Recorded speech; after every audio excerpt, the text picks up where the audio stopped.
La última clase, pues nos quedamos pendientes con lo que observamos acerca de esta imagen, que tiene que ver con dos puntos bien específicos, que son justamente son la iconografía y la iconología. Son dos cosas que parecen iguales, suenan iguales, iconografía e iconología, pero la primera, la iconografía, recordarles que esto es lo que observamos, o sea, lo que vemos. ¿Qué podemos hacer con lo que observamos y vemos? Pues solamente describir. Eso incluye el texto. O sea, si la imagen tiene texto alrededor, eso lo incluye, es parte de lo que ustedes deben de analizar en este nivel. Ese es un nivel de análisis iconográfico. El segundo nivel es iconológico, la iconología. Cuando hablamos de iconología, entonces lo que estamos haciendo es ya hablando del significado. ¿Qué significa lo que estamos observando? O sea, lo que vimos acá, ahora aquí decimos qué significa. Por ejemplo, vemos una cruz y la describimos. Son dos líneas, una horizontal, una vertical. Podemos referirnos a cada segmento como un brazo, o como una cabeza, o como un pie. El pie de la cruz, los brazos de la cruz, la cabeza de la cruz. Eso es lo que yo veo. Ahora, ¿qué significa? ¿Qué significa una cruz? Entonces, cuando ya llego a ese punto, estoy hablando de iconología. Y la iconología me dice entonces que yo debo de expresar que una cruz es un símbolo de redención. Eso implica muerte y resurrección. Eso es el símbolo de la cruz. Bueno, no voy a explicar de esa imagen, sino que vamos a pasar directamente al otro que está pendiente. Ya veo ahí que están compañeros. Cristina acaba de llegar por ahí. Bien, vamos a comenzar entonces por acá. Arte figurativo. No sé si en pintura o en dibujo les han hablado de esto. ¿Alguien sabe qué es arte figurativo?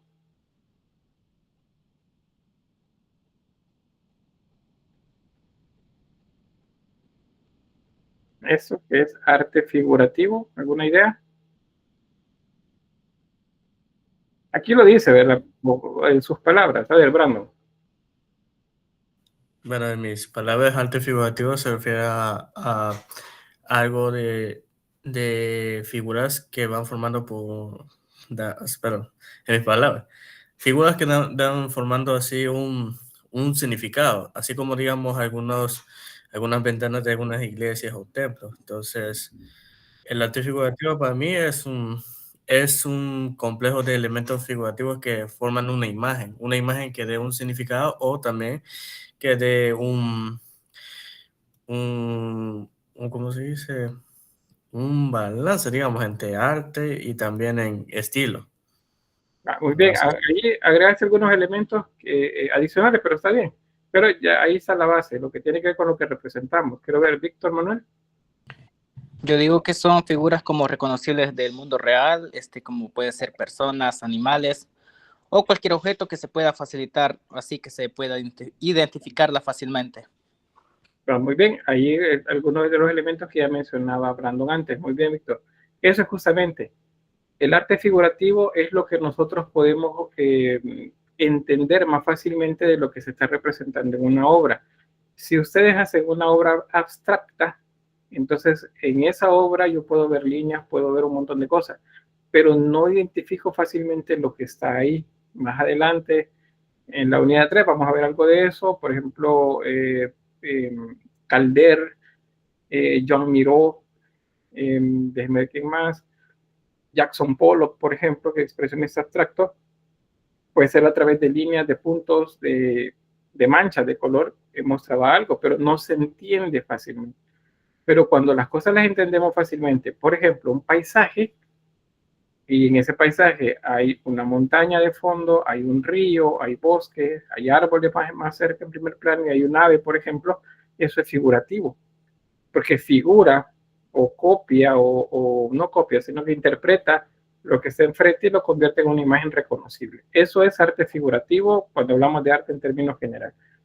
Entonces, cuando hablamos de arte bizantino, estamos hablando entonces que es un arte que podemos reconocer. Son imágenes que podemos reconocer. Por eso dice que es representacional. En este caso es porque representa cosas que las encontramos en un primer momento como texto, no como otra cosa. En las artes visuales, en las artes plásticas también, pues imita la realidad y se reconocen estas imágenes que representan. La apariencia externa es importante para poder identificarlas y usa como modelo el natural. O sea, puede que no sea tan exacto a lo que estamos viendo afuera y sin embargo lo sigue representando. Los paisajes, por ejemplo, que hacen a nivel artesanal sobre comales, sobre tejas, y que ustedes pueden ver en lugares artesanales o en tiendas artesanales, esos paisajes son figurativos, no son naturalistas. Naturalista es cuando se parece lo más posible a lo que estamos observando. Y si fuera mucho mejor todavía que una fotografía, entonces se llama hiperrealismo. Pero en este caso no es de ese tipo de imágenes, sino que solo son imágenes que nos dan la idea de algo, la idea de una persona, la idea de Jesús, por ejemplo, pero no lo representa al 100% como humanos. El modelo sí es el natural, pero no lo representan igual. Y sin embargo, sin dar lugar a dudas, podemos entender qué es lo que está enfrente de nosotros. Dentro de ese arte figurativo, hay dos tipos de arte también. Está bien, Josabeth, no hay problema. En el arte figurativo podemos encontrar estos dos tipos cuando hablamos del arte bizantino y es aplicable luego a toda la Edad Media, pero en el arte bizantino, el profano y el religioso. Estas dos cosas son diferentes, aunque puedan hablar de lo mismo. El religioso es cuando las imágenes son exactamente para representar algo completamente, que les dijera, pues, sagrado, el religioso. El profano se puede representar situaciones de la vida cotidiana que no necesariamente son religiosas. Por ejemplo, un paisaje no necesariamente es religioso. Ese se llama arte profano. Sin embargo, si a ese paisaje le agregamos una pequeña saliente como una colina y ahí le agregamos 3 cruces con 3 personas crucificadas, entonces ya eso pasa a ser religioso porque nos está haciendo una referencia al Gólgota, al pasaje bíblico donde se habla acerca de que Jesús con los ladrones que fueron crucificados a su diestra y siniestra. Entonces, el arte profano y el religioso son temas diferentes. Veámoslo así como temas, son temas diferentes. Si ustedes ven que hay casas y es un paisaje nada más, entonces es arte profano. Al menos en este contexto. Más adelante no va a ser igual, pero en este momento así se entiende. Y bien, el arte figurativo bizantino tiene por hacedores a unos artesanos a los que se les llamaba iconógrafos. Un iconógrafo es una persona que hace iconos y un icono es una imagen. Si yo digo icono, ustedes en su cabeza, imagen, es una imagen. Entonces, el iconógrafo lo que hacía era hacer imágenes. ¿Imágenes de qué? Pues imágenes de lo profano y de lo religioso, principalmente de lo religioso, porque era lo que le interesaba a la iglesia que se representara. Les pongo otro ejemplo si lo comparamos con el arte de Grecia y de Roma. Si yo les muestro una figura digamos, de Diana, la diosa Diana, la diosa de la cacería, ese sería arte profano. Pero si yo les muestro una imagen de la Virgen María, ese sería arte religioso. O sea, esa es la diferencia. El profano no tiene nada que ver con la religión cristiana. El religioso sí. Esa es la diferencia, así ya más claro. No sé si hay una duda sobre esto. ¿No? Brandon. Una duda rápida, entonces digamos de que para que un arte o una pintura o lo que sea se considere arte religioso tiene que haber, digamos, algunas escenas o momentos que tuvo, ya sea algo relacionado a la Biblia y digamos tener personajes muy importantes, o sea, por lo menos solo un personaje que puede aparecer en la obra lo podemos considerar como religioso. Si está ambientado en el contexto de una escena o un pasaje bíblico, sí es religioso, pero puede ser arte profano, porque, por ejemplo, en la actualidad hay imágenes en las que aparece Jesús y no necesariamente el tema es religioso. O sea, por ejemplo, Jesús subido en un bus. Bueno, hace unos años hubo un pintor que hizo a Jesús en situaciones comunes, diarias, aquí en El Salvador. Entonces, por ejemplo, estaba sentado en una acera con un par de personas, campesinos, por ejemplo, gente, vendedores, tomando agua de coco. Jesús tomando agua de coco sentado en una acera. Entonces, era Jesús y se veía como Jesús, pero no tenía nada que ver con lo religioso. Entonces, en ese caso es arte profano. De hecho, al artista pues le trataron un poco ahí de ¿cómo le dicen? De pecador. No, la palabra no es pecado, pero sí de estar haciendo algo pues que no se consideraba bueno, porque estaba sacando de contexto a Jesús. No sé, ¿algo más, Brandon? Y esto puede ser, digamos, puede estar relacionado a ciudades importantes. Un ejemplo, o sea, una ciudad importante o un pueblo importante. Si le hacen, digamos, una pintura de ese pueblo y está relacionado a la Biblia, igual se considera como profano. Si el tema no es religioso, sí es profano. Si el tema no es religioso. O sea, el tema religioso significa que tenga que ver algo con la Biblia o con los relatos apócrifos o con los relatos, ¿cómo le llaman a estos? Apostólicos, creo que le llaman, que son, o sea, no de los apóstoles, sino de todas las personas que han existido durante la historia del cristianismo católico y que han tenido alguna situación importante. Por ejemplo, santos, santas, beatos, esos se consideran también. Pueden considerarse profanos si no están dentro del contexto religioso. Y religiosos, por ejemplo, un cuadro de Monseñor Romero, quizás por algo más actual a nosotros. Un cuadro de Monseñor Romero en una situación en la que va caminando por una línea del tren en medio de champas con gente campesina alrededor, eso es un tema profano. Pero está tocando algo religioso porque está Monseñor Romero.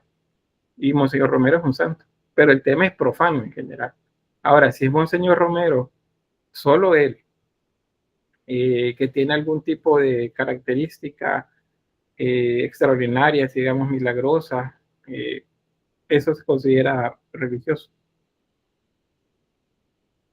Bueno, vamos a avanzar, Brandon, me voy a seguir con lo que sigue acá. Y bueno, arte que representa la divinidad.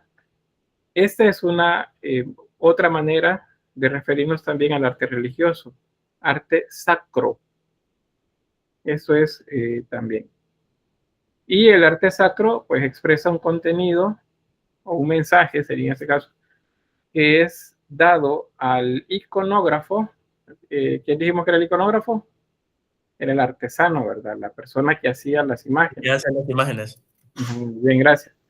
Ese es el iconógrafo. Entonces, el contenido, digamos que es dado de alguna forma al iconógrafo a partir de la fe de la iglesia o de una celebración litúrgica. Para la época, o al menos cuando se comenzaba, en esta época bizantina, el iconógrafo normalmente era un ministro que debía representar la imagen, o ese arquetipo. Arquetipo es como imagen de aquello que debería de ser sagrado y que trascendiera y que estuviera vivo dentro de la comunidad cristiana. Fíjense que de esta época viene también la idea, al menos en el contexto del arte occidental, que hay mucha gente que dice que si tienen una habilidad como dibujar, pintar, dicen es que Dios me ha dado un don a mí.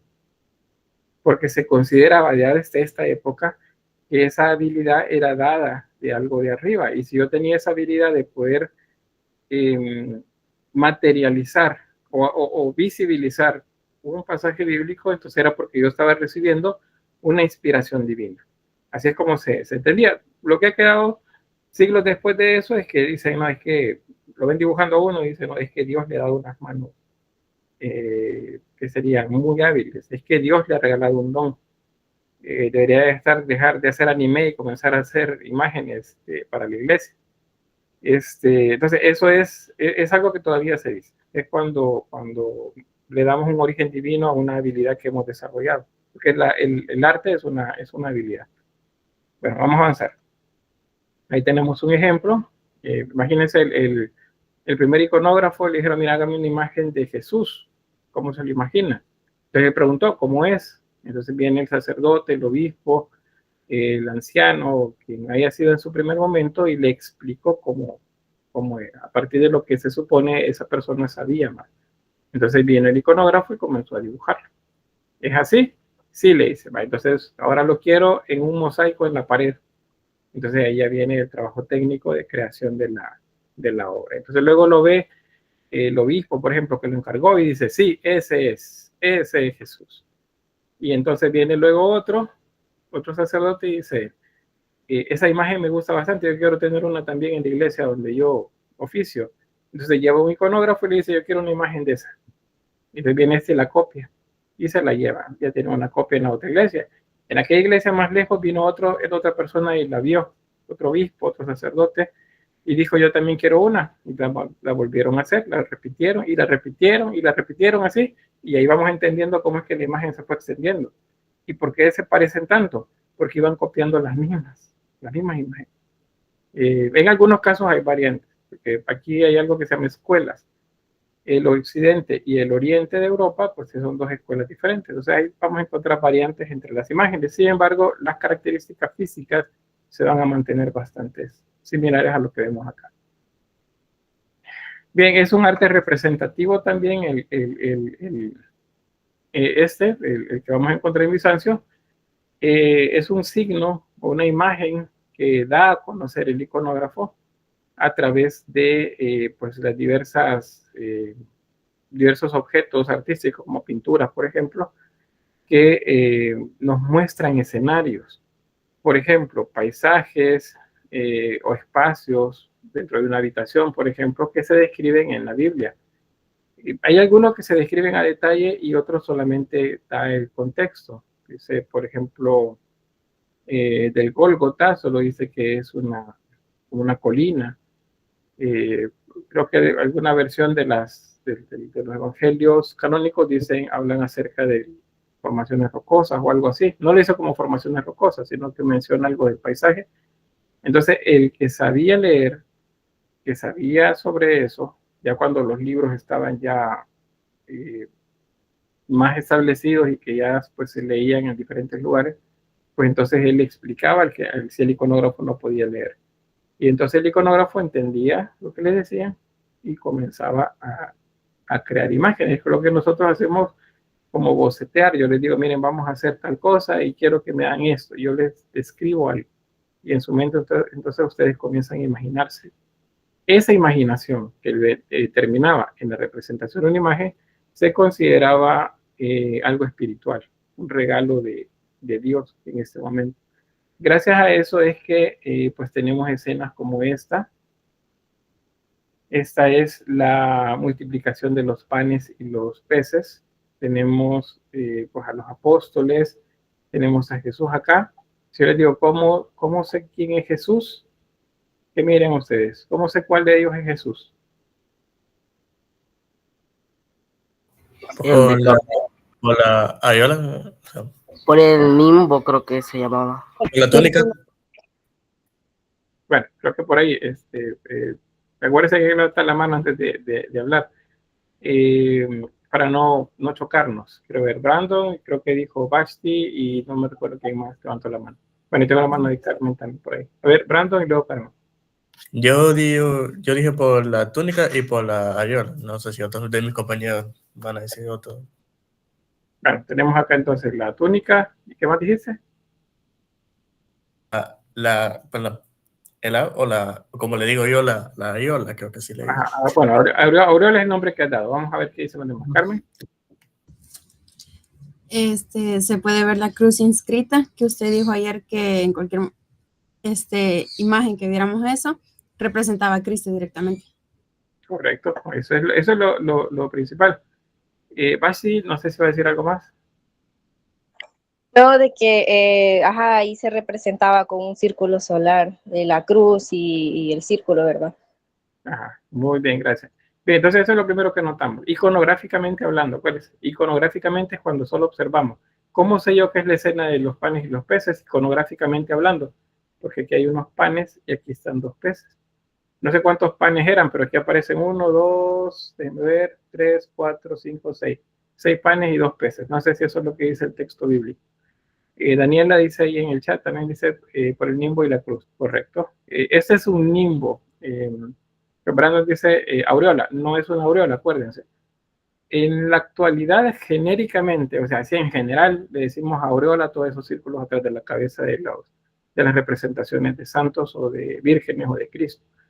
Pero técnicamente hay una diferencia. Y esa diferencia la sabemos solamente pues lo que estudiamos sobre esto, ¿verdad? El resto, los mortales no saben de esto, solo nosotros. Entonces, el caso es que en el de Jesús, este se llama nimbo crucífero. Lo voy a escribir ahí mismo para que lo apunten. Nimbo crucífero.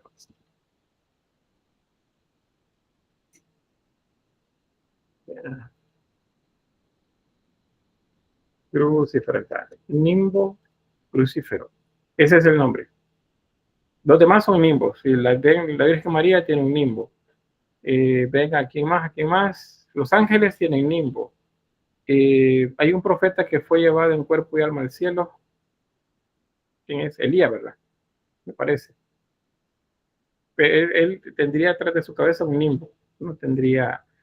Hay otro profeta antes de él, de los primeros patriarcas que habla del Génesis, que también, bueno, simplemente se alejó hablando con Dios. No mencionan que haya muerto. Entonces se entiende que pues fue en cuerpo y alma. De todos ellos tienen nimbo, o se les dice nimbo. A los ángeles, a los apóstoles, a eso se les dice aureola. No, perdón, a los ángeles no, a los apóstoles y a los santos, sí se les dice aureola. Pero bien, entonces, gracias a eso es iconografía. Eso es iconografía. Y gracias a eso yo logro diferenciar las imágenes. Ven que hay unos que tienen barba blanca, hay unos que tienen barba, otros no tienen barba, unos están más alejados, unos están más cerca. Entonces eso nos da la idea de quiénes pueden ser también. Yo aquí pues no tengo el nombre de ellos, pero vamos a ver cuántos hay. Hay 1, 2, 3, 4, 5, 6, 7, 8, 9, 10, 11. Creo que aquí atrás hay uno más, miren. Este se ve por ahí.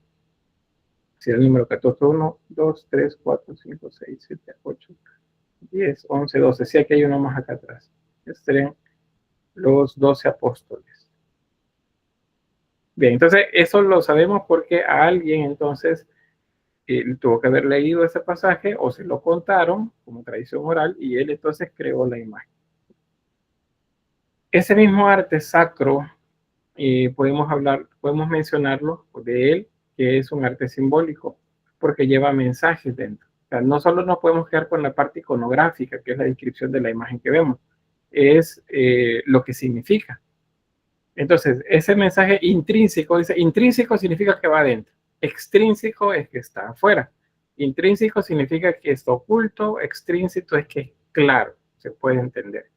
Si vemos, por ejemplo, ¿qué sería? Una calavera en una pintura, ¿qué significa? La muerte. Acuérdense que levanta la mano. Vamos a ver Carmen primero y luego no, quiero ver Carmen y luego Brandon. Muerte o peligro. Bien, muerte o peligro. Brandon. Muerte, y también se me viene la cosa inframundo. Muy bien, o sea, algo tiene que ver siempre con esa trascendencia a través de la muerte. Pues no. Sí, bueno, pero ¿por qué? Si así lo he visto yo, cada vez que veo una calavera es muerte. No. Si estamos hablando de arte religioso, una calavera no significa muerte. A no ser determinados contextos. Por ejemplo, el Gólgota. El Gólgota es la calavera. O sea, esa es la traducción, que es el lugar donde hicieron la crucifixión. En esos casos específicos sí. Pero si en una pintura religiosa ustedes ven una calavera, no significa muerte. Y esa es una de las razones por las que, por ejemplo, el apóstol, el santo o la santa aparecen a veces con la calavera en la mano. ¿Cómo es que puede ser religioso y tiene una calavera en la mano y significa muerte? No, la calavera no significa muerte en arte religioso. La calavera significa memento mori. Se lo voy a escribir aquí en la... Eso lo vamos a ver en el barroco, un poco más despacio, pero sí les adelanto.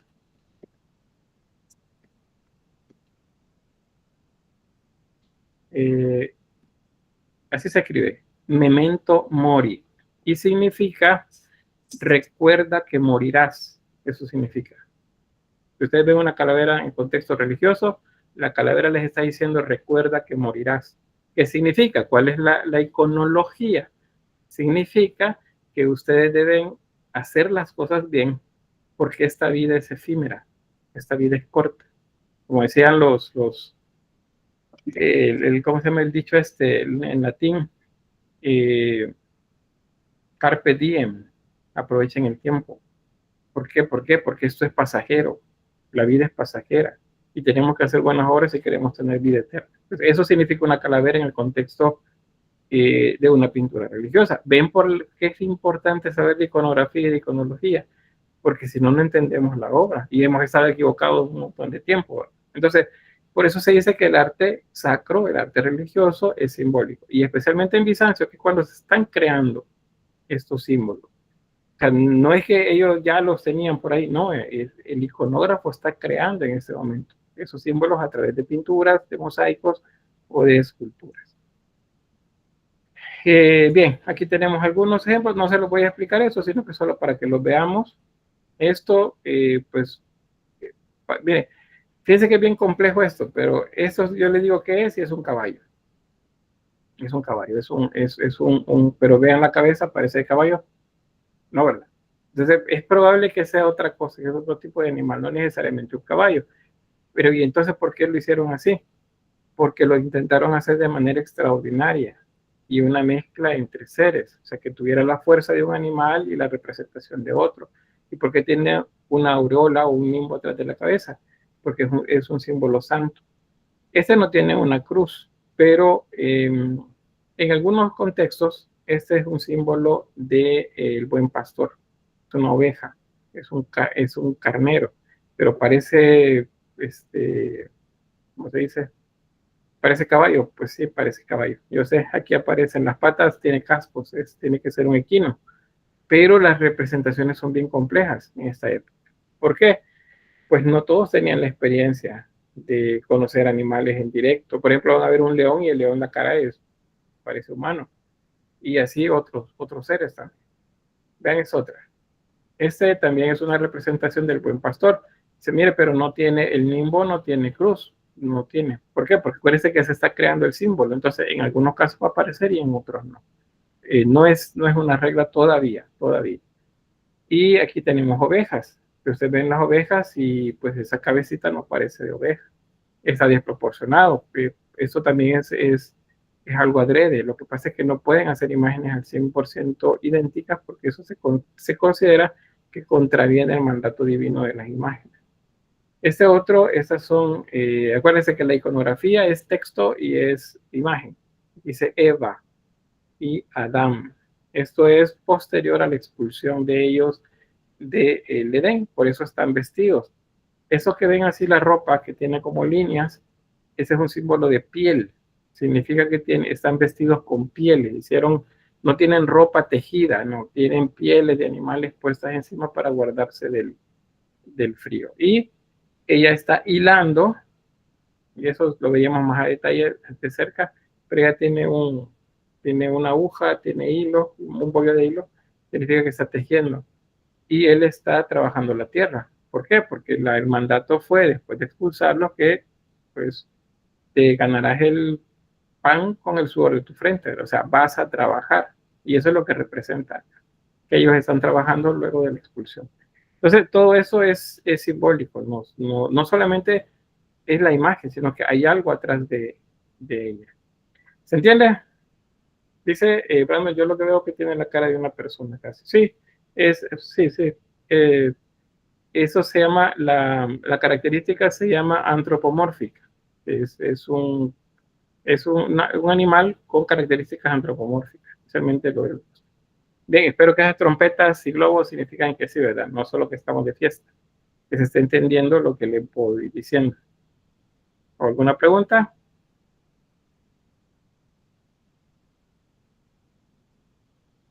No, yo sé que hablo un poquito rápido, pero igual la pregunta para nuestra compañera ahí, intérprete, ¿cómo voy? Eso la semana pasada le pregunté, pero creo que se le había caído el internet en ese momento. No veo. Ah, Pero han apagado las cámaras, pero aquí, ahí están presentes. ratito los veo que están platicando entre ellos. Sí. Vaya, quiero ver, algo le iba a mencionar. La vez pasada ellos tenían activados los subtítulos. No sé si es recomendación para que los tengan por cualquier eventualidad. Bueno, gracias. Bien, entonces avanzamos. Imágenes. Acuérdense que transmiten información. Bueno, esta es una imagen de María. Y bueno, cuando vemos una imagen de María no es solamente una mujer. Estamos hablando de la Madre de Cristo, la Madre de Dios Hijo, y pues, bueno, todas las advocaciones que luego se le vienen agregadas a ella. En este caso es Jesús. Esa es la forma que más va a reproducirse, la de un Jesús barbado, con el cabello largo atrás de sus hombros, y el nimbo crucífero atrás de la cabeza. Por eso es nimbo. Ella, lo que tiene atrás de la cabeza también es un nimbo. ¿Por qué? Porque la tradición cristiana católica, especialmente, y la ortodoxa también, pues ella fue llevada al cielo en cuerpo y alma. Entonces no murió en la tradición, porque la Biblia canónica no lo dice.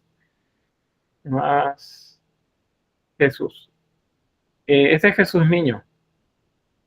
Y usted me dice, mire, pero luego un poco serio. Pues, según los evangelios apócrifos, verán que cuando revisen esa información, verán que hay una diferencia bastante grande entre el Jesús que nos han enseñado. Y bueno, ahí tiene el nimbo. Esa expresión se llama hierática. Se la voy a escribir también en el chat.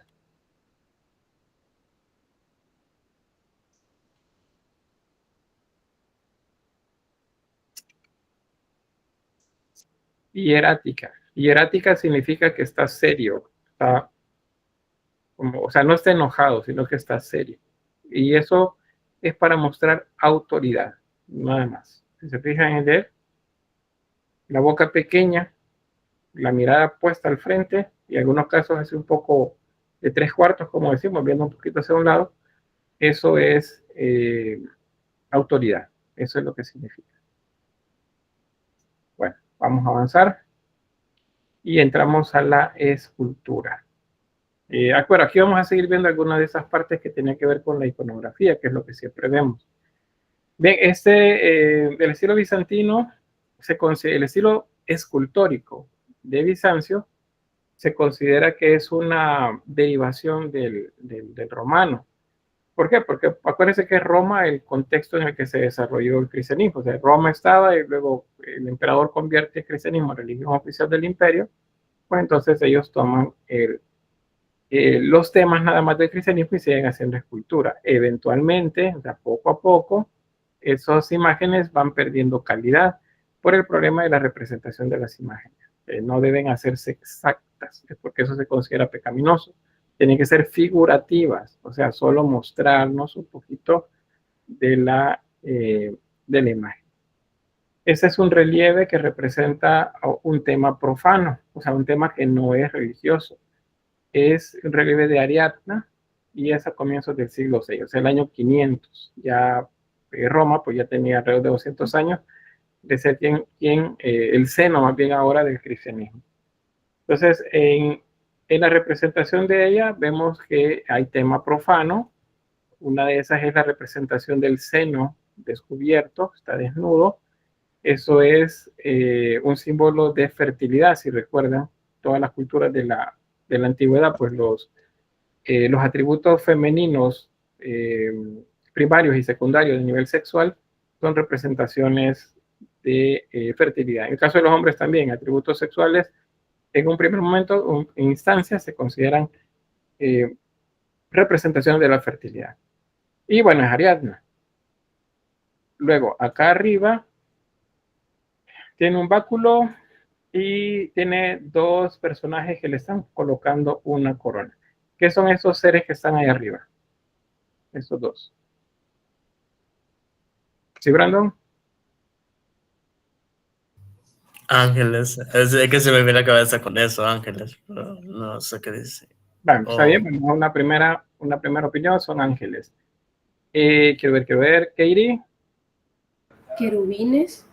Querubines, dice Katie. Vamos a ver, tenemos ángeles, querubines y Daniela dice ni qué. A ver, ¿alguien más? Tenemos tres, ángeles, querubines, ni qué. Tres opciones. Valerie. Serafines. Serafina, y tenemos ya cuatro. Ángel, que voy a ver el color de ángeles, querubines, serafines, niqués. Bueno, no es el orden, pero esos son los cuatro que me han dicho. Pues no, ninguno. Ninguno de esos es un ángel, ninguno es un serafín, ninguno es un querubín, ninguno es una niqué.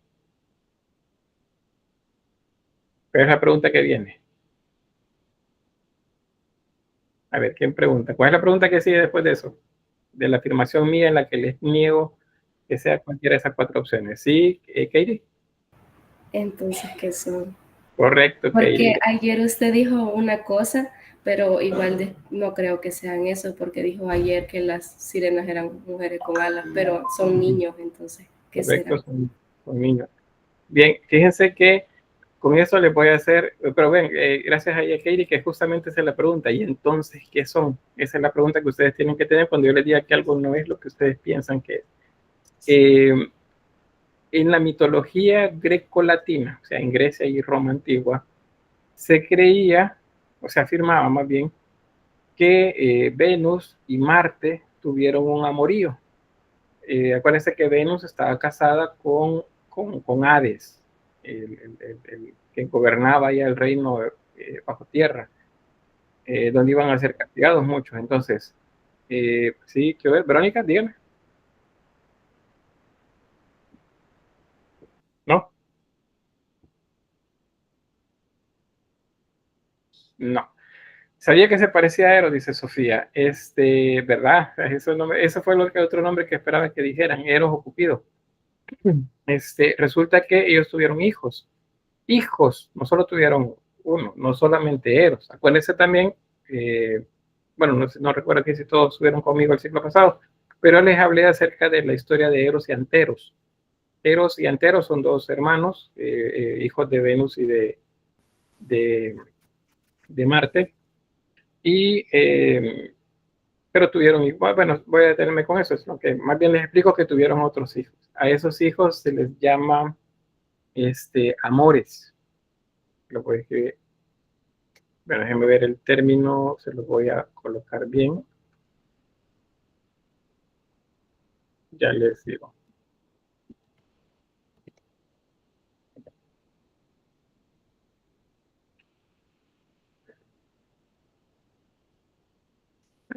Bien.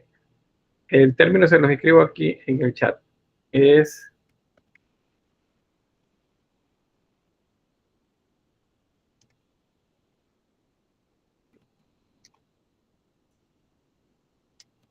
ahí está. Es un puti o un amor. Puti, bueno, puti es plural. En singular no se los digo porque soy feo, pero puti significa amores, y amores son estos niños que tienen alas, hijos de Venus y de Marte. Entonces, ¿por qué aparecen ahí? Porque los romanos los utilizaban como un símbolo de la relación divina entre los seres humanos y pues los aspectos que tenían que ver con el amor, con la belleza. Entonces los colocan a ellos dos, esos son dos putis, que están colocando una corona sobre la cabeza de Ariadna. Hay varias esculturas de la época griega, helenística, y en la época romana también, en la que aparecen estos seres a la par, por ejemplo, de Mercurio o de Venus también, o de ese otro, ¿cómo se llama? Apolo también aparece. Entonces, esos son, veámoslos como adornos, son como adornos que colocaban en las imágenes. Entonces, ahí tenemos un dato a desaprender. Estos niños con alas no son ángeles, no son angelitos, no son serafines, no son querubines, nada que ver. Y ustedes me dicen, pero ¿por qué aparecen en las pinturas religiosas que vemos en la actualidad? Porque la palabra que acabo de usar es actualidad. Y en la actualidad tenemos 2000 años de historia en la que todo esto se fue juntando, se fue evolucionando, se fue agregando, se fue depurando, hasta que pues nos llega a nosotros y nosotros creemos que las cosas son según lo que nos cuentan de manera inmediata. O sea, lo que nos cuentan nuestros padres, nuestros abuelos, nuestros tíos, principalmente, o lo que nos cuentan en la iglesia según la denominación donde vayamos. ¿Se entiende? No le vuelven a decir ustedes angelitos, ni serafines, ni querubines a estos seres alados acá. Bien, vamos a seguir con eso porque el tema ahorita es este. Tenemos otro. Este es un disco del emperador Teodosio. Este fue emperador romano entre el 379 y el 395. Ese es siglo IV. Justamente es el tránsito de Roma hacia el cristianismo. Entonces igual acá aparecen, vamos a acercar, aparecen varios elementos. El emperador Teodosio es el centro, es la figura más importante. Y vean arriba, ¿qué dijimos que eran estos? Otra vez niños alados. ¿Cómo se llaman? ¿Víctor? Adornos. Pero el nombre, porque adornos son esos también de acá arriba. El nombre de esos niños alados. Amores. Puti. Amores, correcto. O putis. Ajá. Carmen, eso iba a decir. Sí. Sofía dice, amores, y bueno, Alison preguntaba, ¿y cómo se pueden diferenciar? Ese es un trabajo complicado, pero es fácil cuando lo contextualizamos. O sea, en este momento no podemos decir que son ángeles, ni serafines, ni querubines, nada por el estilo, porque estamos hablando del inicio del imperio bizantino. Entonces acá se llaman amores, o se llaman putis, en plural. No les vamos a decir de otra forma. O sea, no me pueden ponerse, tienen dos angelitos, ahí no, esos no son angelitos. Son putis, o amores, ese es el término. Luego, bueno, está la guardia alrededor de él y en la parte inferior acá tenemos una representación de la diosa de la abundancia. Acá. A veces es Ceres, o sea, una de las diosas de la cosecha o la diosa de la naturaleza. Varios. ¿Por qué? Porque aquí abajo lo que aparece son espigas de trigo. Eso es símbolo de bonanza alimentaria, de lo que tiene que ver con la agricultura. Entonces, esas referencias de agricultura pues se consideran también importantes en el contexto de una sociedad agraria, como lo fue Roma, y ahora lo es Bizancio. Y ahí vemos otra vez otros dos amores. Acá. No me pueden decir, recuerden, ángeles ni nada por el estilo, ni angelitos. ¿Sí, Víctor? Una pregunta, ¿amores solo se le dice a los adornos así niños o también cuando aparecen como adultos? Solo cuando son niños. Solo en ese momento. Son amores o putis. Más grandes cambia, porque cambia el contexto, cambia el tema también. Pero en este momento, niños chiquititos, eso es lo que son. Ya vamos a ver por la pregunta y porque creo que las dudas que tienen algunos por ahí. Bien, aquí datos acerca de esto. No voy a detenerme nada más por acá porque solamente es como para llamarles la atención del tema que vemos. Ahí tenemos los, ¿cómo se llaman? Amores. Son amores, ese es el nombre. No me digan angelitos. En esta época no hay angelitos así. No hay. Y ángeles, recuérdense que significa mensajero. Entonces un ángel es un mensajero de Dios, no es otra cosa. Entonces esos no son.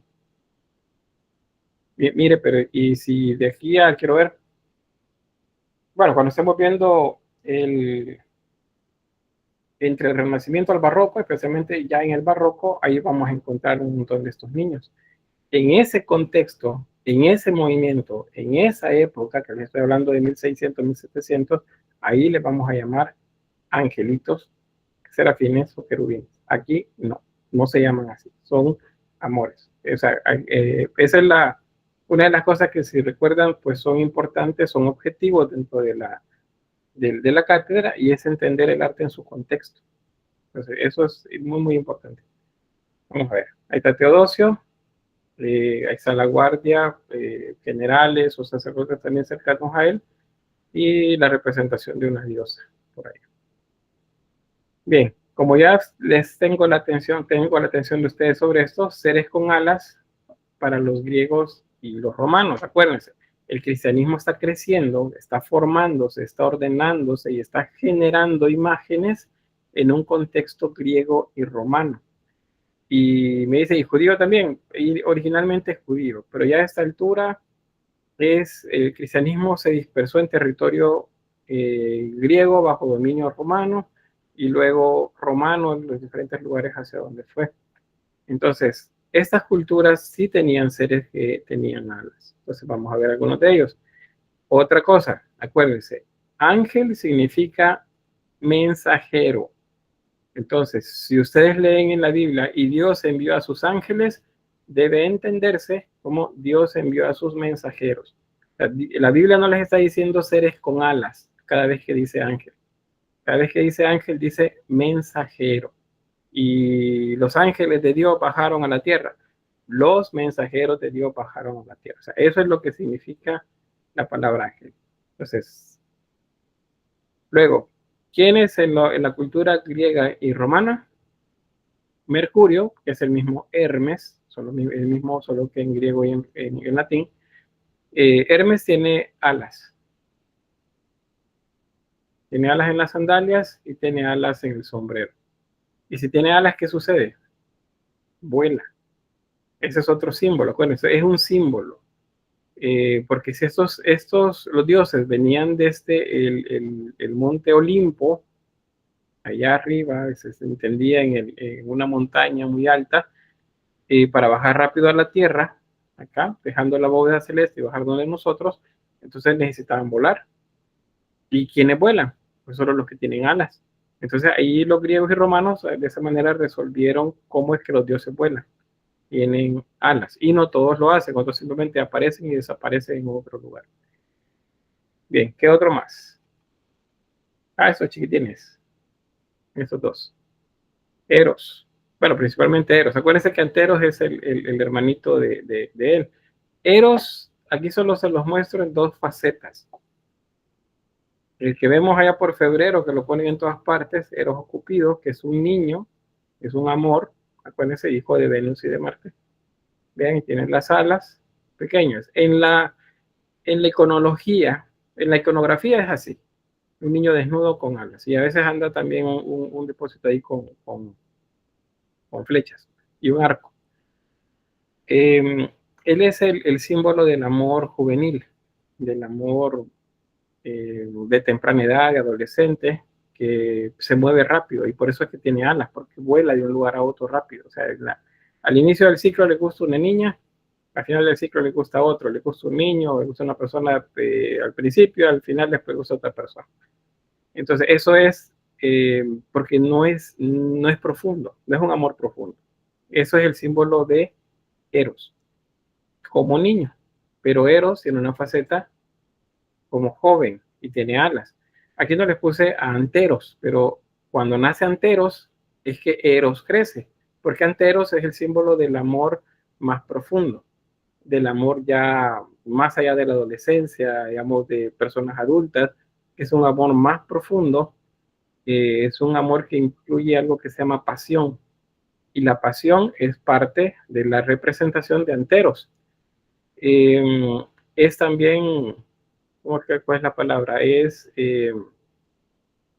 traición no, es vengativo, es vengativo. Anteros es vengativo, o sea, el amor profundo es rencoroso cuando se le traiciona. Entonces, cuando Anteros nació, entonces Eros, que era un niño, creció. ¿Cuál es el símbolo ahí? A ver si alguien se acuerda, eso lo vimos, lo vieron conmigo en Historia del Arte 1. ¿Por qué creció Eros, que es símbolo del amor juvenil? Cuando nació Anteros, que es símbolo de la pasión. ¿No? Bueno, solo que espero que todos sean, lo bueno es que no, ahí está, sí, ahí hay varios que llevaron la materia conmigo. Bueno, les recuerdo, el símbolo para los griegos es que el amor crece cuando hay pasión. y Anteros es el símbolo de la pasión. Entonces, cuando Anteros nació, que es la pasión, el amor creció y se hizo adulto, o se hizo un joven ya casi adulto. Ese es Eros adulto. También tiene alas, vuela, se mueve de un lugar a otro. ¿Qué más? Atenea, no, Atenea no tiene alas. Atenea es la diosa Minerva, el símbolo de nuestra universidad, pero en la mano de ella, la mano derecha, ella tiene una mujer que tiene alas. A ver, esta sí recuerdan quién es. Una Nike. ¿Y qué significa Nike? Ahorita Daniela dice una Nike. ¿Qué significa Nike?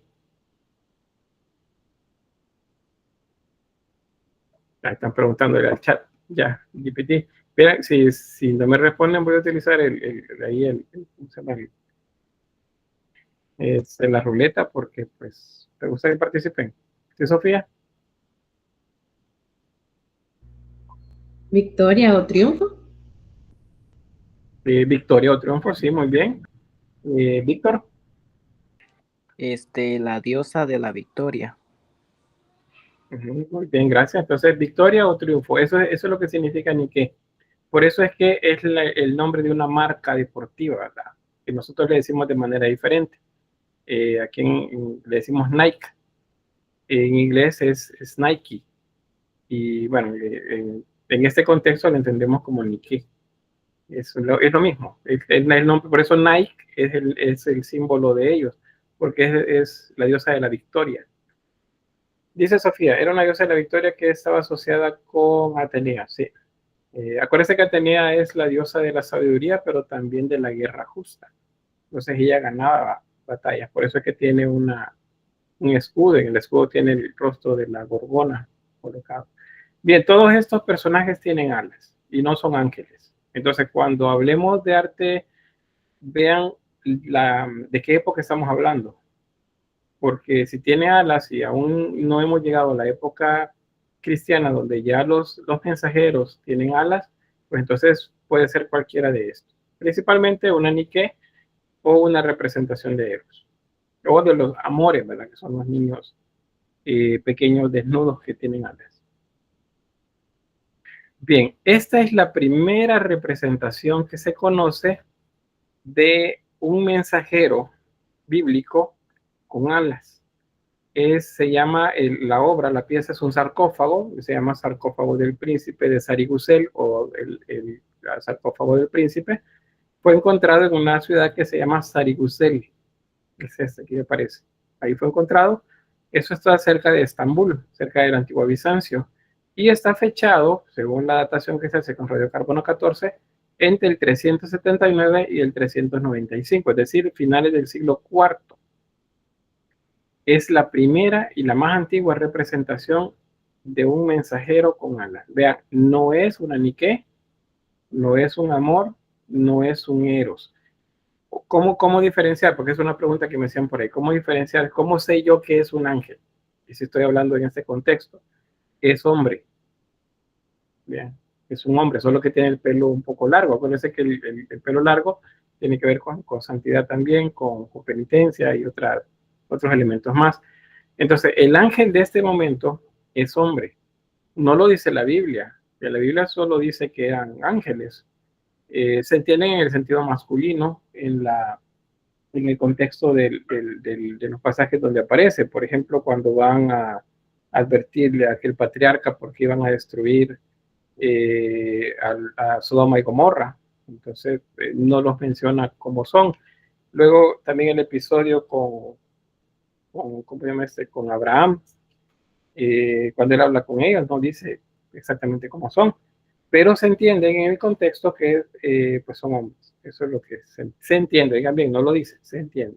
Y por eso las primeras representaciones iconográficas pues tienen esta forma. Solo conecto algo por acá. Y entonces pues es la primera representación que hay de un mensajero con alas. A partir de este momento entonces sí ya vamos a encontrar ángeles con alas. ¿Lo dice la Biblia? No, no lo dice la Biblia. Es una interpretación del iconógrafo, del artista, bueno, del artesano que hizo estas imágenes. que mezcló las creencias griegas y romanas con la idea del mensajero, porque también en lo que le contaban a él o en lo que leía en los textos que habían, decía que habían bajado del cielo. ¿Y cómo van a bajar del cielo si no vuelan? Tienen que volar, y si vuelan, tienen que tener alas. Entonces, ahí mezclaron las cosas. Eso se llama sincretismo. Esa es la forma, se llama sincretismo. Dice Aaron, ¿qué significa el símbolo que tienen? Esa es una representación cristológica, se llama. Es una representación de Cristo. Es un crismón. Aquí no se ve bien la ro, pero o sea, el símbolo de la ro y la ki se fue simplificando a nivel de diseño y se convirtió en este símbolo. Esas son dos letras. Acuérdense, ki y ro, que son las dos primeras palabras, las primeras dos letras, perdón, de la palabra Cristo. Y están dentro de una guirnalda circular. Un círculo es un símbolo de Cristo. Acá. Y bueno, la guirnalda, en este caso también, en ese contexto, la guirnalda es un símbolo fúnebre, porque acuérdense que es un sarcófago. Así que, pues eso. No sé si hay alguna pregunta más sobre eso. No, pues se entiende cómo fue la mezcla, ¿verdad?, de las cosas. Sí. Bueno, como todavía hay cosas que quedan por ahí con dudas, vamos a ver algo más. Y es esto que se llama jerarquía angélica, porque ustedes me han dicho que los ángeles tienen alas y cuando les digo, dígame dónde dice, me dice, es que los serafines, es que los querubines. Y yo les digo, esos no son ángeles. Como no me dice que son ángeles, no. Ángeles propiamente dichos no son, pero pertenecen a una jerarquía que se denomina angélica y eso lo van a aprender hoy. ¿Cómo es que eso aparece? O sea, ¿quién se lo inventó? ¿Quién dijo? Bueno, no es que se lo inventaron, sino que lo explicaron, porque pues resultaba el problema de que pues la Biblia decía unos seres que tenían alas, pero no era lo que se estaba representando. Entonces, hay que explicarlo. Y entonces vino este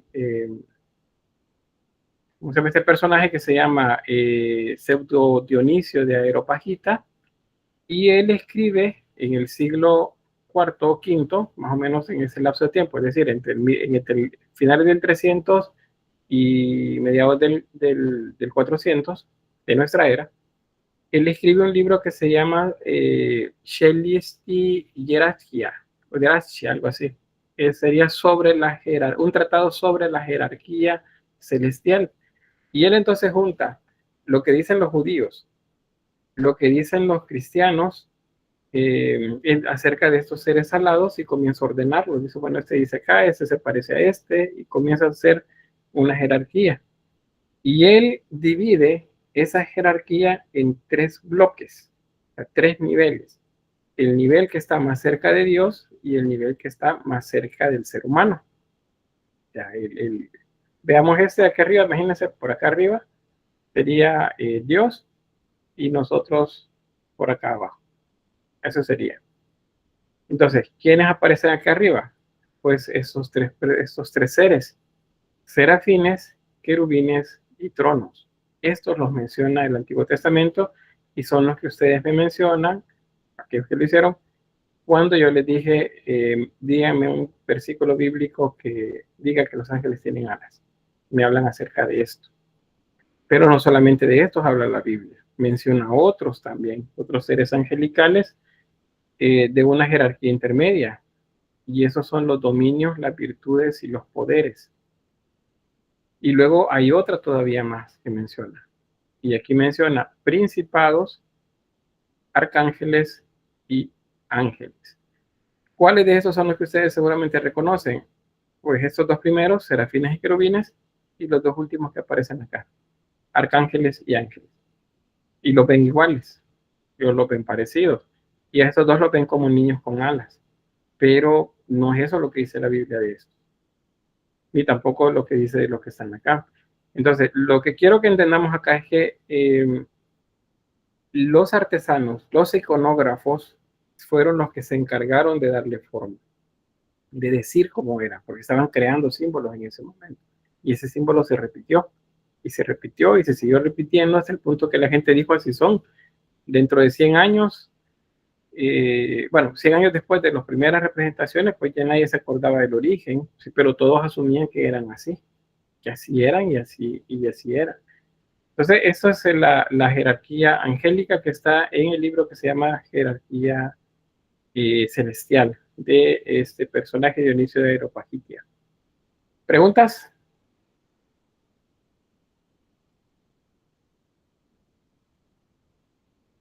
¿No?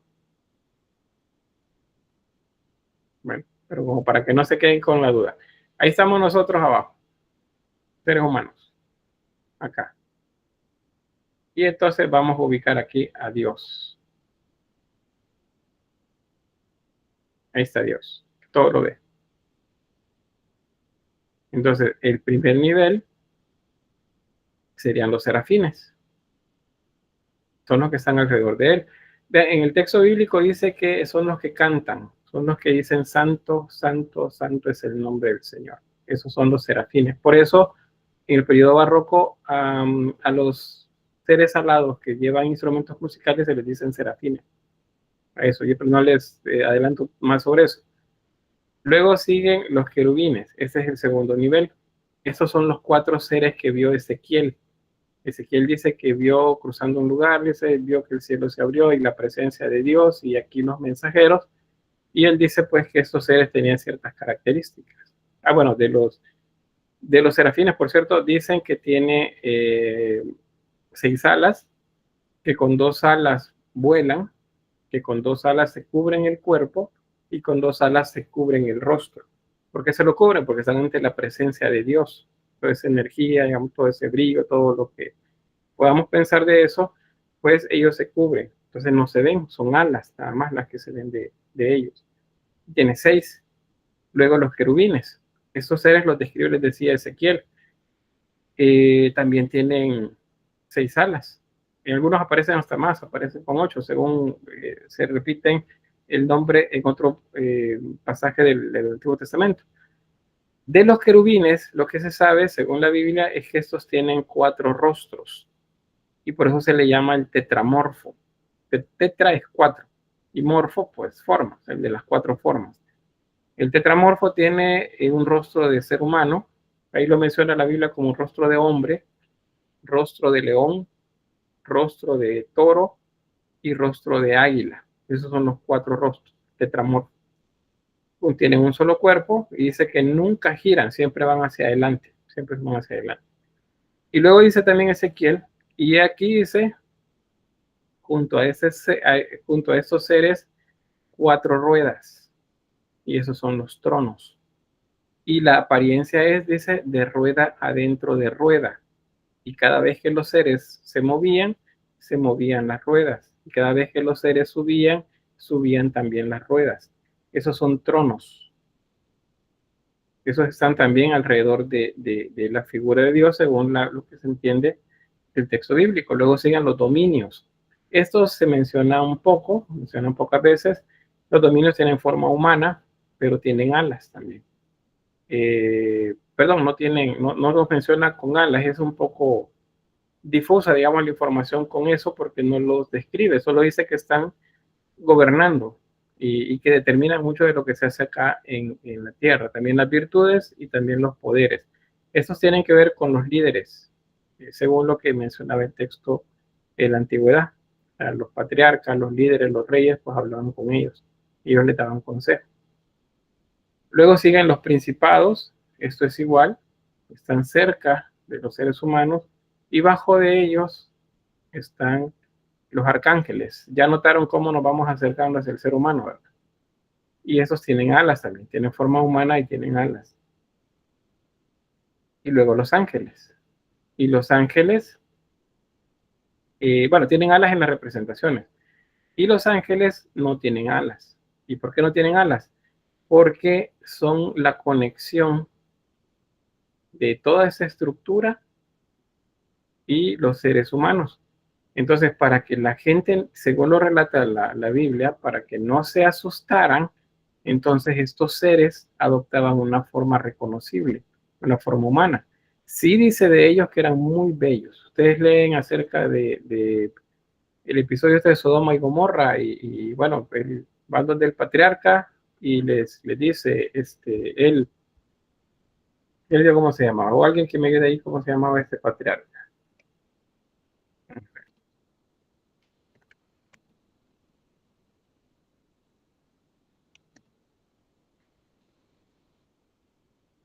Se llama Lot, este es el personaje. Lot y sus hijas.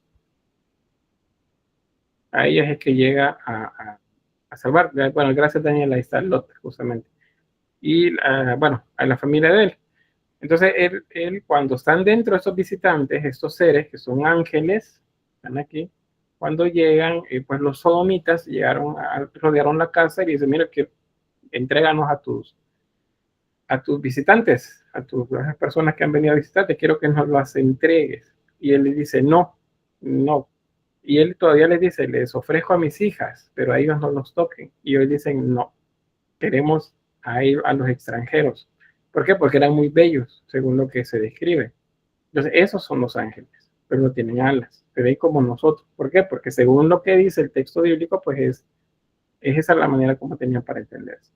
Entonces, aquí ya les expliqué sobre la jerarquía, sobre por qué la razón de las primeras imágenes, que es una mezcla entre Grecia y Roma, pero debemos entender que hay una jerarquía establecida que va a aparecer en algún momento en la Biblia, o en la interpretación más bien que se hace de la Biblia más adelante. Cuando lleguemos al Renacimiento también habrá otra representación de otros seres. Bueno, antes de eso, el periodo románico, también aparecen otros seres que comienzan a representarse. Quiero ver, durante la Edad Media hay otro dato también sobre esto, y es que hay una representación de dioses, perdón, de ángeles caídos, ¿verdad? Así lo mencionan, de estos seres celestiales caídos. ¿Y cómo son? Son iguales. No se ven diferentes a esto. Hay pinturas medievales del periodo prerrománico y románico, eso es en el occidente, no acá en Bizancio, en donde la única diferencia entre estos seres es que los ángeles buenos están subiendo y los ángeles malos están bajando. Pero si yo pongo uno de los malos y uno de los buenos a la par, se ven exactamente iguales, porque para los iconógrafos, para los artesanos de esta época, eran iguales, porque es lo que decía, lo que la gente les explicaba para que ellos hicieran sus diseños. Bien, ¿hay preguntas sobre esto? ¿Dudas? Todo bien, Lick. Bueno, espero que sí. Vamos a ver. ¿Qué son estos? Miren. Serafines. Los serafines, ¿se acuerdan cuando les mostraba ayer Hagia Sofía? Pues en Hagia Sofía, o en la iglesia de la Santa Sabiduría de Dios, en las pechinas aparecen estos seres. Les decía también que sucede que cuando pues los musulmanes se toman el control de todo el territorio, pues entonces las iglesias las convierten en mezquitas. Por eso es que hay, bueno, símbolos cristianos, pero también hay símbolos musulmanes dentro de este edificio.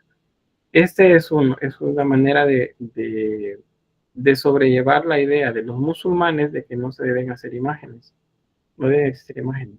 De los 4 que están en las pechinas, este es el único que tiene rostro, porque se le mantuvo descubierto para que la gente lo observara, porque durante mucho tiempo este lugar fue solamente un lugar turístico.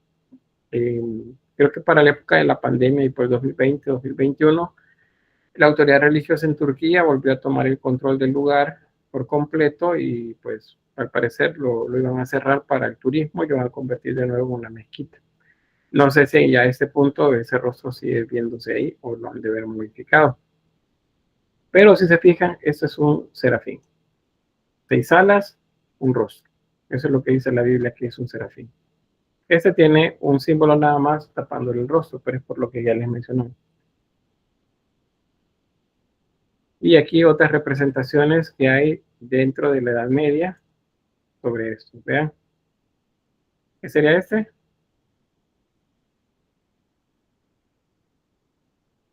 Serafín. ¿Qué es eso que tiene ahí? Son ojos. ¿Y por qué? Porque en algunas descripciones que hace la Biblia dice que estos seres tienen ojos en las alas. O sea, las alas están cubiertas de ojos. En la antigüedad, para algunas culturas, la India, por ejemplo, Los ojos son un símbolo de pavo real.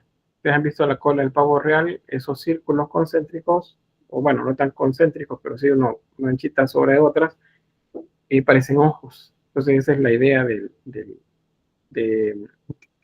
eso, que los ángeles tenían, en las alas tenían ojos. Ezequiel lo menciona. Da igual dice que las ruedas tenían ojos a todo alrededor.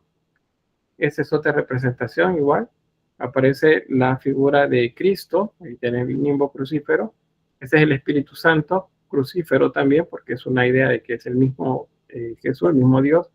Y aparecen junto a él dos serafines en este caso.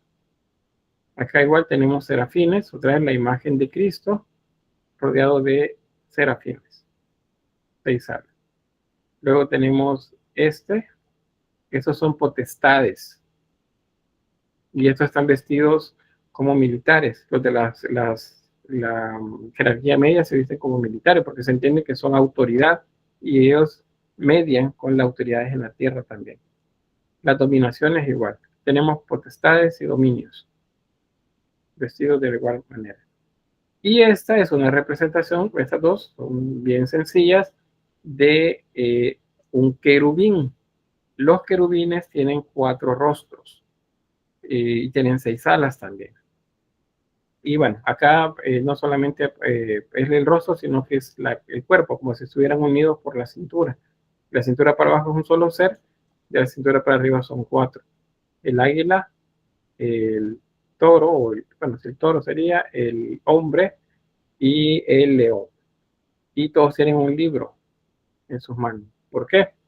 Porque pues en esa primera etapa del cristianismo se asoció el número, que es parte de la numerología bíblica, el 4, es un símbolo muy importante dentro de la Biblia. El 4 se asocia con los 4 libros del Nuevo Testamento que se llaman evangelios. El tetramorfo, entonces, las 4 formas del querubín, pasa a representar a los apóstoles, que hicieron un libro, se supone. O sea, los 4 evangelistas. Esos son los 4 evangelistas. Por eso tienen un libro ellos. Eso lo vamos a ver un poquito más adelante. No se lo explico por acá. Aquí tenemos otro, águila, león.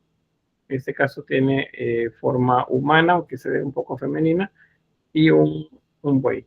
O un toro, perdón. Y las alas llenas de ojos. Porque eso es lo que dice el texto bíblico. Bajo sus pies, ruedas. Acuérdense que Ezequiel dice, y ruedas adentro de ruedas. Entonces, esas son las representaciones originales que se hacen de estos seres angelicales. Como eran un montón y se representaban, decían, digamos, un tanto, no digo desordenada, pero sí no llevaban un conteo, un registro exactamente de cómo era. Entonces, por eso, Pseudo Dionisio lo que hace es juntar todas esas creencias y hacer un tratado en el que las explica, para que no existan dudas sobre ellas. En el 2022, Jonas Pfeiffer, el 2022 es hace poco, esto es un paréntesis, él hace una representación de los ángeles. Y entonces dice, de los seres angelicales. Y entonces dice que los serafines se ven así. Y que los querubines se ven así.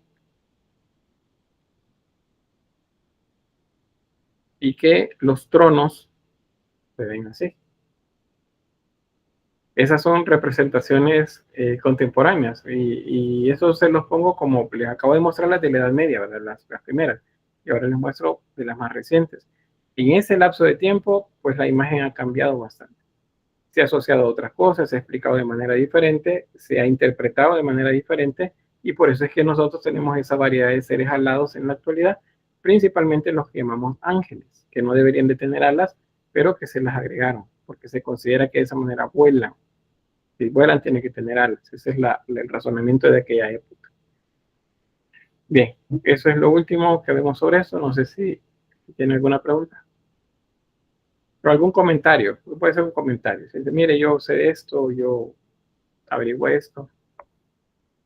Katie, dígame. Yo ya había visto esas representaciones, pero me genera duda porque se dice de que los querubines tienen su rostro, pero ahí lo representa como solo con un gran ojo, o tiene un rostro más arriba que se ve blanco. Sí, eso es porque es una, por él decía, interpretación contemporánea. Es una interpretación, lo vuelvo a decir, es la interpretación de él. Él lo vio así. Porque igual, yo no considero que tenga que tenga un ojo en medio así grande. A mi consideración. Representaciones modernas que intenten de replicar las descripciones bíblicas más semejantes. Sí, o digamos como más extraordinarias también. Puede que después de él, bueno, esto fue hace 3 años, puede que dentro de unos 5 años aparezca alguien más y diga, no, mire, las representaciones son así, y utilice inteligencia artificial o algo para hacer sobre estos. Entonces, esos son los que se describen en la Biblia. Y ahora, imagínense ustedes van caminando para la U y de repente se les aparece, bueno, vamos a decir, se les aparece frente a la U, y ustedes ¿qué hacen? Se quedan ahí y le dicen, un trono, y comienzan a orar ahí junto a él, o salen corriendo. ¿Qué harían? Valerie. Me da un paro ahí mismo, ya no me vuelvo a levantar. Muy bien. O sea, o les aparece en la noche. Ustedes, bueno, Valerie, luego tengo Brandon y luego Stephanie. Si esa cosa me parecía anoche, yo me quedaría congelado unos segundos y después ya me entraría un poquito de miedo y preguntándome si es verdad. Tiro una cosa a ver si no estoy soñando o si es verdad. Un pincel, ¿verdad? Es un pincel por lo menos. Ajá. Muy bien, gracias. Stephanie.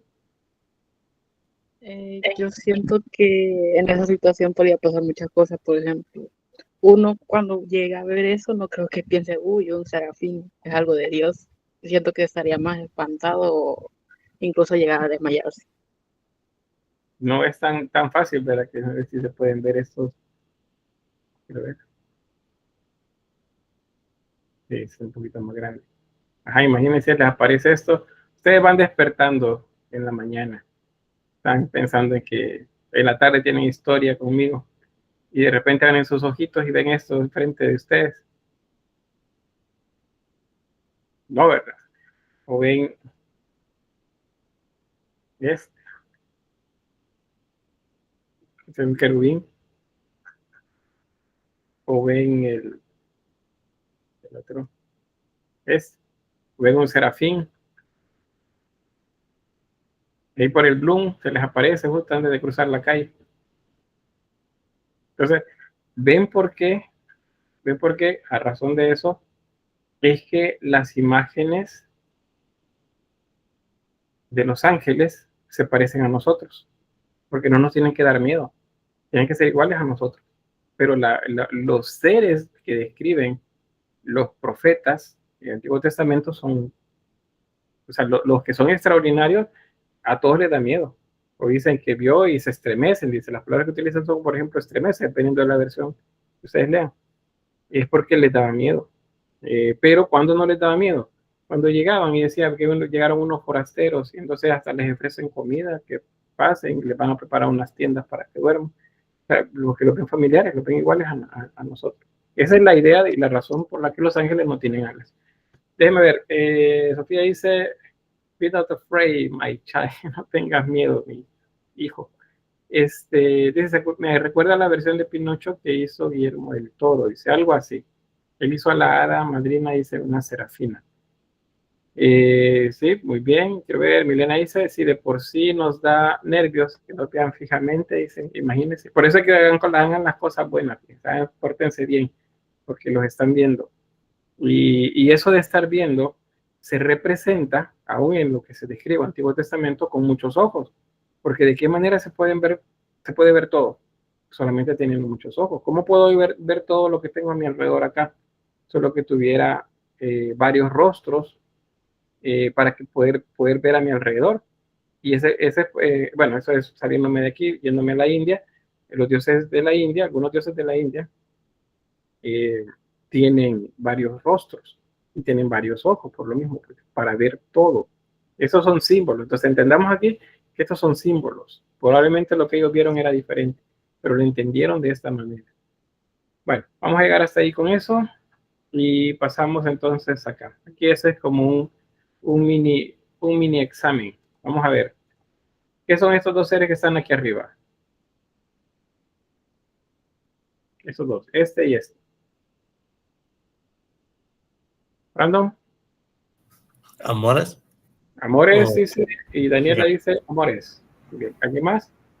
¿Sí? Son ángeles porque usted dijo que cuando está la representación del crismón ya es relacionado con lo cristiano. Muy bien, aquí no aparece un crismón, pero este báculo con una cruz es un símbolo de Cristo también. Quiero ver, Daniela dice amores. Brandon, ¿te ibas a decir algo más?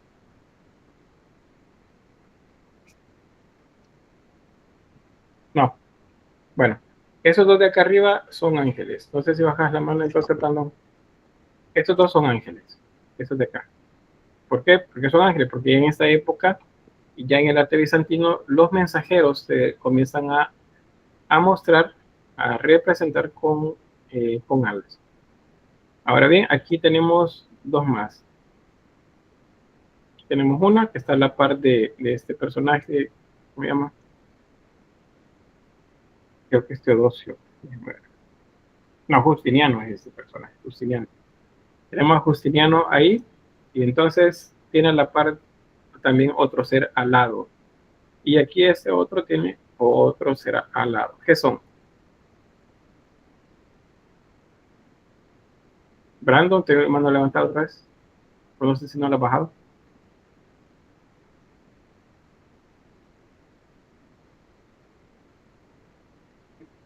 No, nadie. Es fácil, se lo acabo de explicar. Se lo puse en el chat. Quiero ver, una Nike, perdón, sí, que dice una Nike, Daniela dice una Nike, sí, muy bien, gracias. Pero alguien había levantado la mano. Por estar viendo la imagen, no me fijé en el chat. Pero bien, estas son Nike, son diosas de la victoria. ¿Por qué? Son mujeres, tienen un seno descubierto, el seno descubierto es símbolo de fertilidad, les decía. De fertilidad, pero también de autoridad. Eso no se los expliqué cuando les mostraba la de Ariadna. Los senos descubiertos en el contexto de la cultura griega y romana, y especialmente Roma, son un símbolo de autoridad materna. O sea, es como que les diga, ¿y vos qué tenés que decirme a mí si yo soy quien te he amamantado? O sea, es un símbolo de autoridad los senos descubiertos. Entonces, eso va a aparecer en la Edad Media, en algunas pinturas también, pero en Roma se consideraba una manera como las mujeres pues mostraban su autoridad.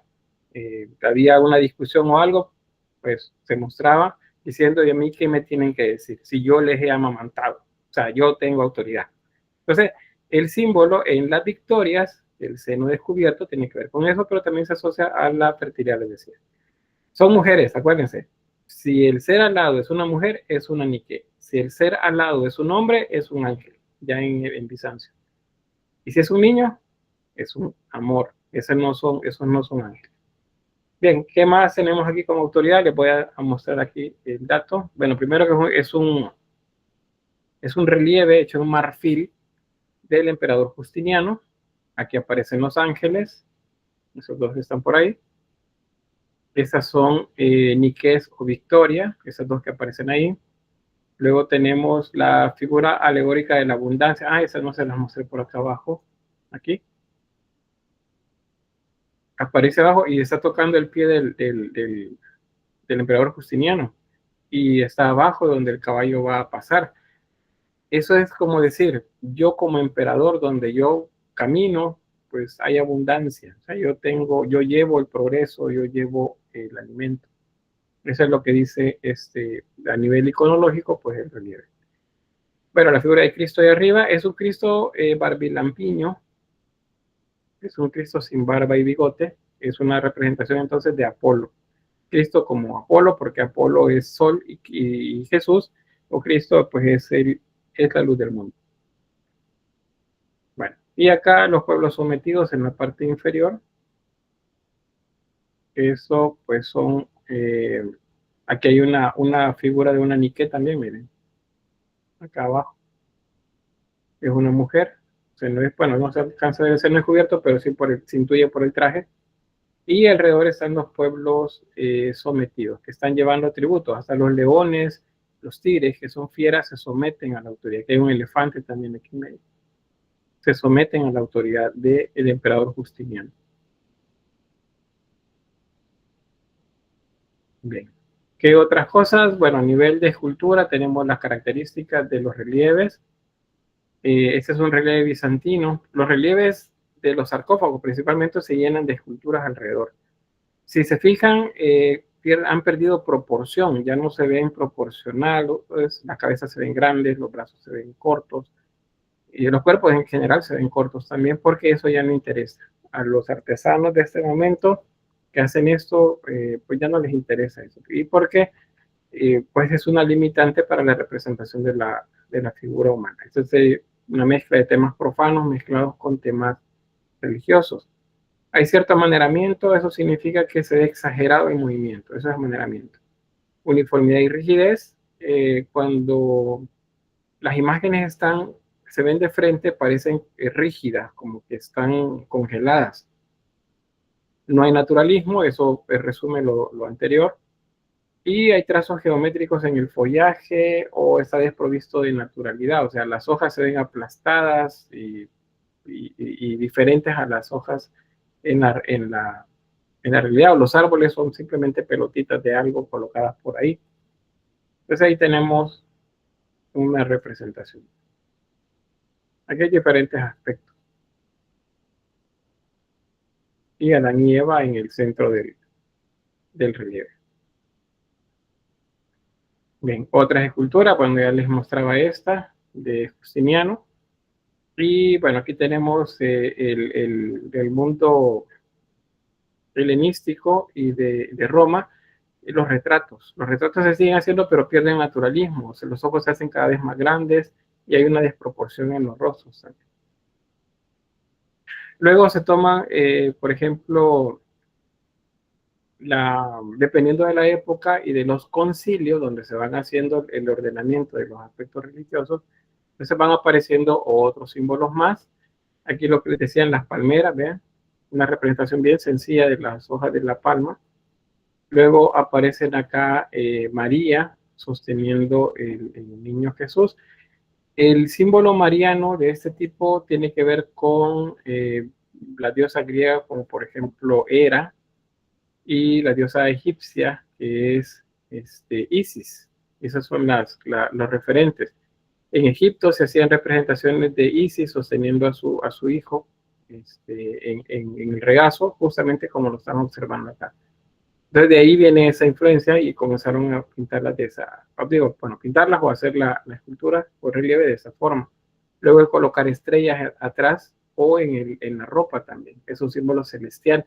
También es un símbolo referido a una diosa egipcia. Es la diosa Nut, que es la diosa que representa la bóveda celeste. O la Vía Láctea, si lo queremos ver ya más actualizado el término. Bueno, ahí tenemos ese, hay otros más. Otro símbolo, iconográficamente, si le digo a alguien de manera voluntaria, hágame hábleme de la iconografía de esta imagen. ¿Cómo lo harían? De manera voluntaria, si no vamos a ir ahí a la ruleta.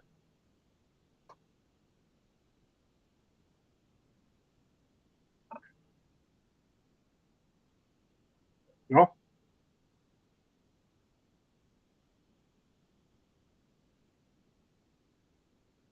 Nadie se atreve. Bueno, Carmen, dígame. Yo no sé si voy a estar mal o qué, pero bueno, para empezar, las letras de arriba, significaba Cristo.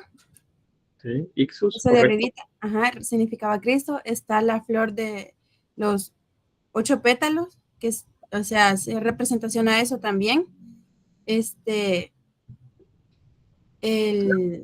Solo falta algo más con la flor de 8 pétalos. ¿Es un símbolo de él?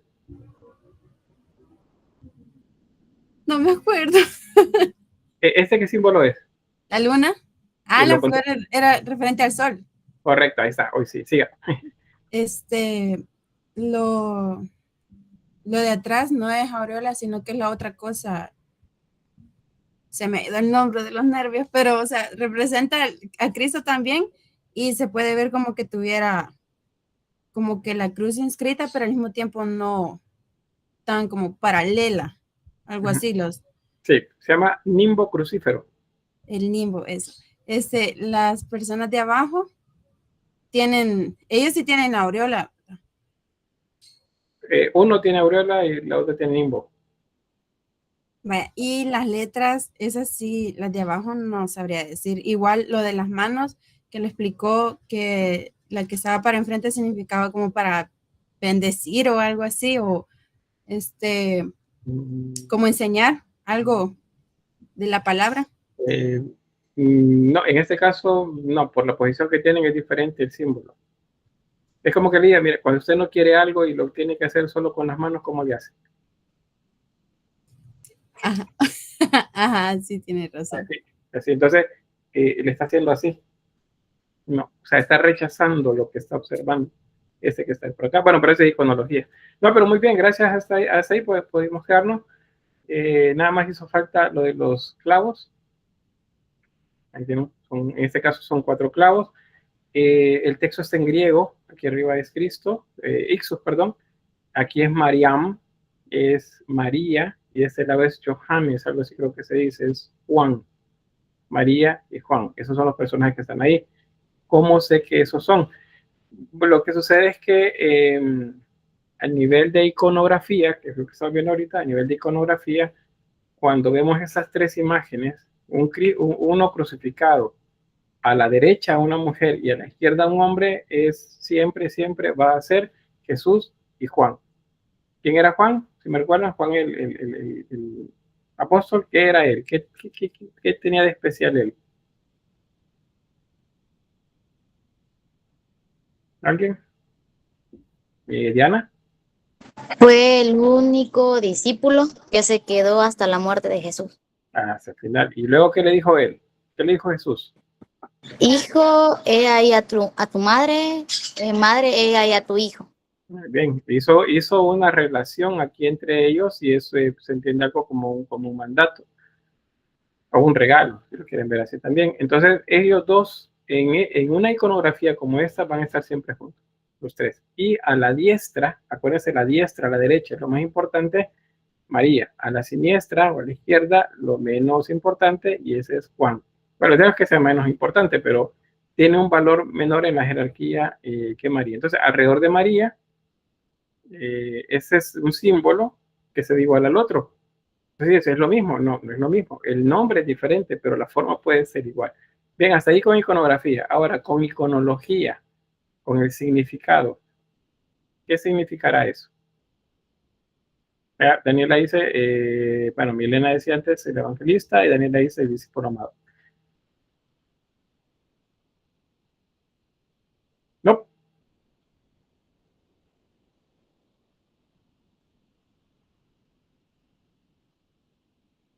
Bueno, voy a ayudarles con eso por cuestiones de tiempo. El sol y la luna. Y son símbolos, acuérdense, no tienen que verse naturales, porque son símbolos. Eso lo veíamos al principio. Es un arte simbólico. Entonces, es un símbolo, es una flor octapétala, o sea, tiene 8 pétalos. El símbolo del sol. Y aquí tenemos la luna. ¿Qué significa? Cristo está en medio. Cristo está en medio. Entonces, ¿qué esto significa? El devenir del tiempo. El paso del día a la noche. Día y noche. Cristo está entre el día y la noche. De manera eterna. Eso significa tiempo. Y si es siempre, eso se llama eternidad. Es un símbolo de eternidad. O sea, esto junto significa eternidad. Esos 2 elementos juntos. Mira, ¿ves el sol, la luna, el día y la noche? Sí, es el día y la noche, pero significa el devenir del tiempo. El paso de uno tras otro de manera eterna.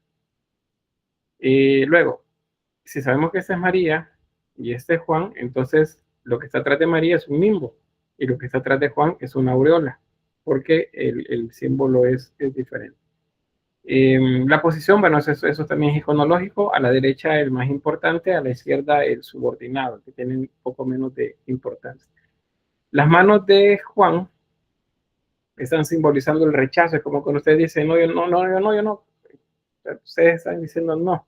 Él rechaza la situación que está dando, que es la muerte de Cristo. Y María, con su manto, se está limpiando las lágrimas.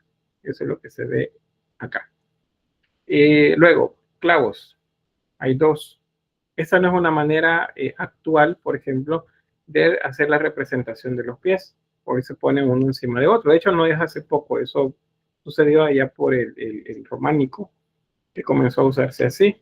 En el gótico también se usó de esa forma y luego indistintamente, según los artistas o los artesanos, pues se colocaban dos o separados. Sin embargo, hay un símbolo también en esto, porque estamos todavía en ese contexto de Grecia y de Roma, acá. 4.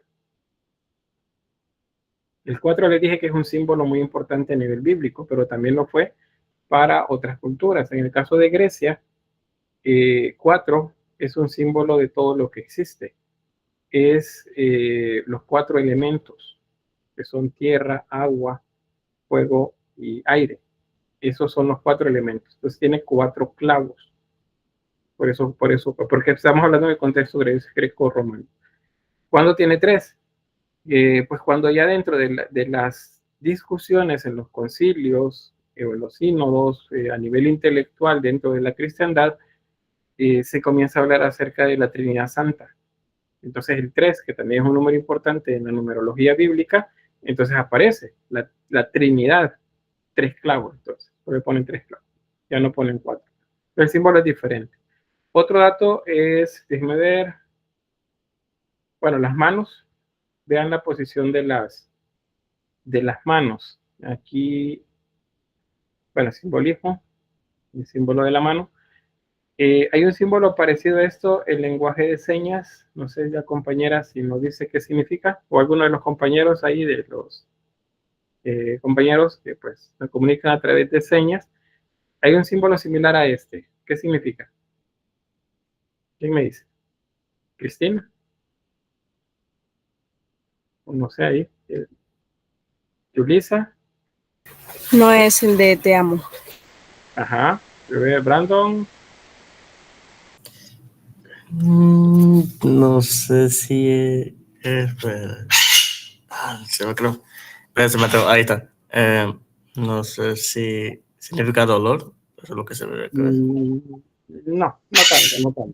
Vamos a ver por ahí. No sé si está ahí Gabriela o alguien, uno de los compañeros. Víctor Manuel. Como su poder y su victoria. No, en este caso no. Bueno, la mano está en esta posición, sí. Bueno, está así. O está solo con un dedo señalando hacia el frente, su autoridad la que está mostrando. No sé si está. La seña así es Cristo, Jesucristo. Ajá, sí. Pero la seña que se parece a esto que muestro en pantalla.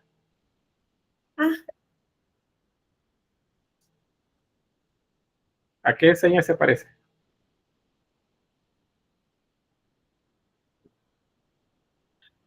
Esa, la que estoy mostrando en pantalla. Ajá,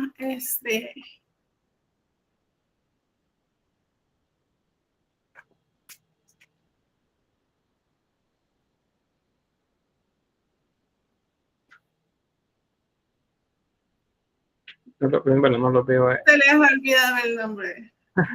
Bueno, pero el símbolo del lenguaje de señas es este. ¿Qué significa? Está fácil. Amor.